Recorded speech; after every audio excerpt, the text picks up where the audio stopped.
Stojíme na kurtu, který lidem, kteří chodí hrát pravidelně squash, je dobře znám. Jsou to vlastně 3 stěny, počítá se i ta 4. prosklená. No, přesně tak, počítá se, známe i kurty, které to sklo nemají, které jsou vzadu zděné. U nás je většinou to tak, že jsou 3 stěny zděné a ta zadní stěna je ze skla. Počítá se taky, hraje taky. Ty míčky jsou samozřejmě různé rychlosti, já třeba mám ten závodní a ten vůbec neskáče, takže ten se musí zahřát.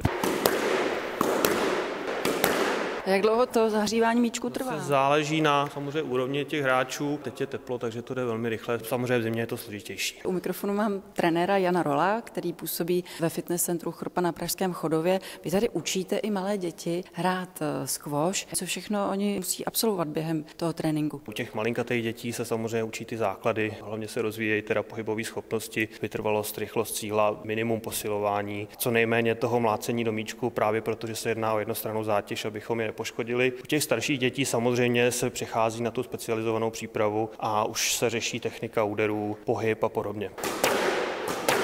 Držíte v ruce raketu. Jak by měl člověk postupovat, pokud si chce vybrat raketu, aby mu seděla? Jsou jednotlivé herní styly, kterým odpovídají ty typy raket. Jsou rakety různé, které mají velkou hlavu, jsou rakety, které mají menší hlavu. Hodně záleží na váze a vyvážení té rakety. Určitě při koupi rakety bych doporučil se poradit s odborníkem, nejlépe trenérem, který by doporučil tu konkrétní pro ten váš daný herní styl. A boty? Měly by být přímo na squash nebo stačí klasická sálová obuv? Určitě bych doporučil vyloženě squashovou obuv. Důvod je zdravotní, ten sport je specifický pohybově, takže určitě se poradit zase s odborníkem. Řekl bych, že boty jsou vůbec nejdůležitější součástí výbavy. Obecně platí pro jakékoliv vybavení, že vybavení, které nevnímáte vůbec, je to správné. Jak vy se díváte na to, jak se podařil squash prosadit v České republice vlastně od té revoluce, kdy zhruba se začal u nás hrát? Já si myslím, že squash se u nás chytil úplně skvěle. Na počet obyvatel snad máme vůbec největší počet kurtů z celé Evropy. Ten squash jakoby se zbavil té nálepky jenom VIP sportu a v té turistické třídě, pokud bychom to také nazvali, opravdu máme hodně velký počet lidí. Squash se dá hrát téměř všude. Z Pražského centra Chrpa pro Radiožurnál Andrea Skalická.